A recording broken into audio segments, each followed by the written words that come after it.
सर्वांना नमस्कार. कसे आहात सगळे? मजेत ना? मागच्या व्हिडिओमध्ये तुम्ही सर्वांनी आमच्या ट्रिपमधील पहिल्या दिवसाचा व्हिडिओ बघितला होता की ज्यामध्ये तुम्हाला मी विजयनगरचा गोलघुमट, त्याचबरोबर शिवगिरी हे भगवान शिवाचं तीर्थक्षेत्र आणि तुंगभद्रा डॅम आणि डॅमवरील सुंदर गार्डन दाखवलेलं होतं. आणि आजच्या या व्हिडिओमध्ये तुम्ही आमच्या प्रवासाचा दुसऱ्या दिवसाचा व्हिडिओ बघणार आहात की ज्यामध्ये मी तुम्हाला हम्पीमधील 2 अतिशय प्रेक्षणीय आणि सुंदर पर्यटन स्थळं दाखवणार आहे.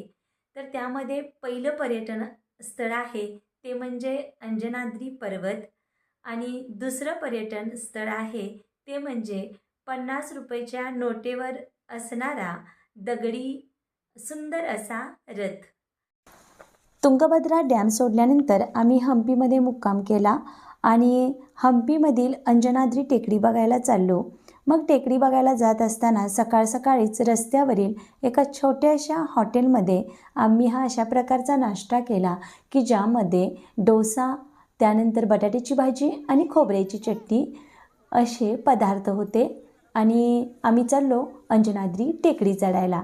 ही टेकडी चढत असताना अगदी उंचापर्यंत म्हणजे खूप उंच आपल्याला त्या हनुमानाच्या मंदिरापर्यंत जायचं होतं. आणि असं म्हणतात की जवळजवळ या 575 दगडी पायऱ्या चढून आम्हाला वरती जायचं होतं. मला कळत नव्हतं की ही टेकडी बघायला जाताना किंवा ही टेकडी चढत असताना आपल्याला हनुमानाच्या मंदिरापर्यंत जायचं आहे, पण जाणारी माणसं इतकी होती आणि मंदिराचं म्हणजे हनुमानाचं दर्शन घेऊन परत येणारी सुद्धा माणसं भरपूर होती. आणि अशा गर्दीमध्ये आम्ही या पायऱ्या चढत होतो. दम लागत होता, पण ट्रेकिंगचा एक अतिशय सुंदर अनुभवसुद्धा यामध्ये येत होता. कारण चोहोबाजूंनी असणारं निसर्गाचं हे विहंगम दृश्य मनाला खूप प्रसन्न करत होतं. आणि मी पायऱ्या चढून हळूहळू वरती जात होतो.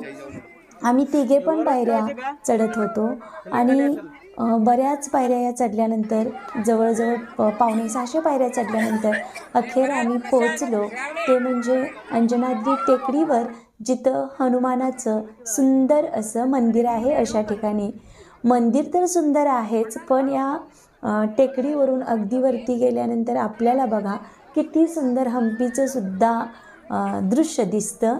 आणि टेकडीवरती ना अशी माकडंसुद्धा भरपूर आहेत तिथं. आणखीन इथे जी मोठमोठी दगडं आहेत ना तीसुद्धा आपल्या मनाला मोहून टाकतात. आणि हे बघा हम्पीचं किती सुंदर दृश्य आपल्याला या टेकडीवरून दिसतं.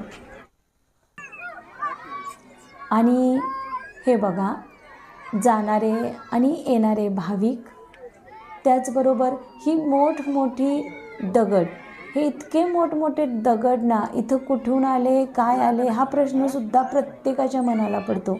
आणि इथं स्वच्छतासुद्धा खूप आहे, म्हणजे स्वच्छ सुंदर असा निसर्ग आपल्याला इथं बघायला मिळतो. मलाही तुम्हाला सांगायचं की तुम्ही अवश्य या अंजनाद्री टेकडीला भेट द्या. खूप छान वाटतं इथं आल्यानंतर.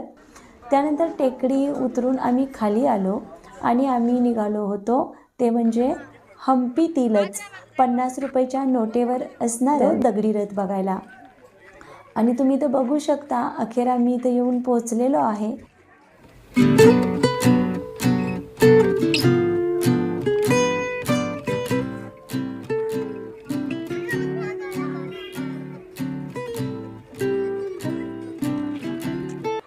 आतमध्ये प्रवेश केल्यानंतर असं म्हणजे स्थापत्यकलेचा एक उत्तम उत्कृष्ट असा नमुना आपल्याला बघायला मिळतो.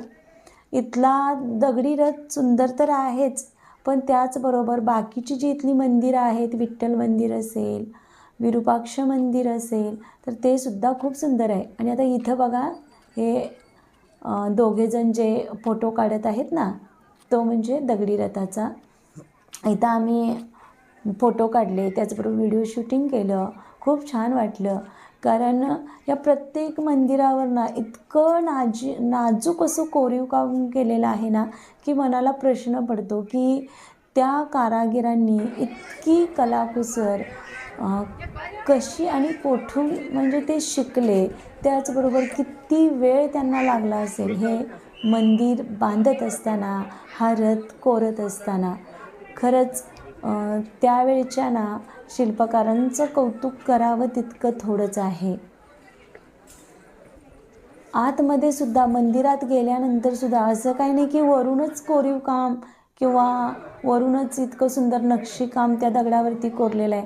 तर मंदिराच्या आतमध्ये प्रवेश केल्यावर सुद्धा ना प्रत्येक खांबावर, मंदिराच्या भिंतीवर सुद्धा इतकं कोरीव नक्षीकाम आहे की बस शब्दात नाही सांगता येणार की त्याच्यावरचं जे कोरीव काम आहे ना ते कितपत म्हणजे सुंदर आहे ते.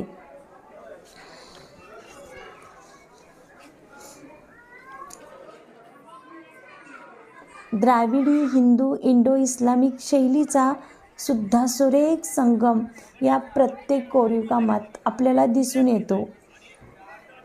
आणखीन तुम्हाला सांगायची गोष्ट म्हणजे हा जो रथ आहे किंवा हे जे मंदिर आहे ते युनेस्कोच्या जागतिक वारसा स्थळापैकी एक म्हणून प्रसिद्ध आहे. आणि हे सर्वांनी बघण्यासारखं असं सुंदर असं हे मंदिर आहे. आणि या हंपीमध्ये सुद्धा ना आपल्याकडली लोक तर येतातच, पण पर्यटक जे परदेशी आहेत ते सुद्धा इथं आपल्याला बघायला मिळतात. आणि ते मंदिर सोडल्यानंतर आम्ही जवळच बघा अशी हे स्थापत्यकलेच्या मूर्ती बघण्यासाठी निघालो होतो. तुम्ही इथं बघू शकता की स्टॅच्यूच्या आकारामध्ये कितीतरी या दगडी शिल्पकलांचे जे स्टॅच्यू आहेत ते इथं एकत्र केलेले आहेत. आणि आपण अगदी जवळ जाऊन ते बघू शकतो. आणि ते जे कोरीव काम आहे ते कशाचं आहे, म्हणजे ती मूर्ती जी आहे ना, दगडी मूर्ती, ती कोणाची आहे, कोणत्या देवीची आहे किंवा कोणत्या देवाची आहे किंवा कशाची आहे, ते त्या स्टॅच्यूच्या खाली ना आपल्याला लिहिलेलं दिसून येतं. प्रत्येकाची अगदी वेचक अशी इन्फॉर्मेशन किंवा माहिती त्या स्टॅच्यूच्या खाली आपल्याला बघायला मिळते. आणि हे बघा, हे सुद्धा जे दगडी स्थापत्य काम आहे ना, हे सुद्धा आपल्याला अगदी आपल्या मनाला म्हणूया आपण वेधून घेतं. इथली मंदिरं हंपीतील खूप सुंदर आहेत. मी तुम्हाला सांगते की तुम्ही नक्की या स्थळांना भेट द्या. आणि इथं ना बऱ्याच शाळांच्या सहलीसुद्धा मला या कालावधीमध्ये आलेल्या दिसल्या. आणि मला खूप माझ्या प्रसन्न असं वाटलं ही मंदिरं बघताना.